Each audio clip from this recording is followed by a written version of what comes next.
It is election day here in Indiana. And several positions are up for grabs this year, including a hotly contested mayoral race in Fort Wayne. Wayne 15's Michael Kuhn is live at one of the area's polling places with a closer look at this year's election. Pat and Alyssa, good morning. The polls are now open here at the Classic Cafe on Hillegas Road. As you can see behind me, the first few voters are here casting their votes and making their voices heard.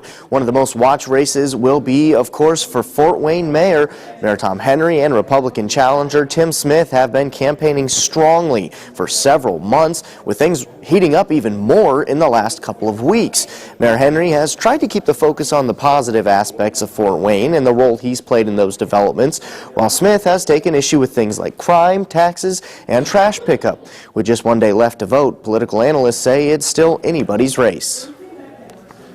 Because of social media and because of what people refer to as micro-targeting sometimes, campaigns are much better at identifying who to target with their message.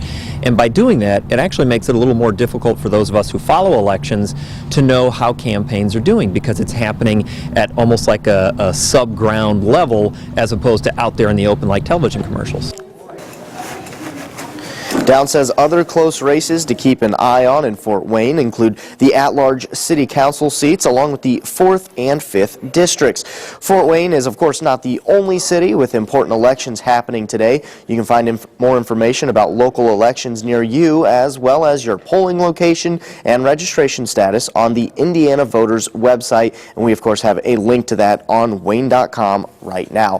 Polls are open from 6 till 6 tonight here in Indiana, and in Ohio, those polls are going to be open 6:30 this morning to 7:30 tonight. We'll, of course, bring you all of the results as they happen on Wayne.com and on the air right here as your local election headquarters. Live at the Classic Cafe this morning, Michael Kuhn, Wayne 15 News.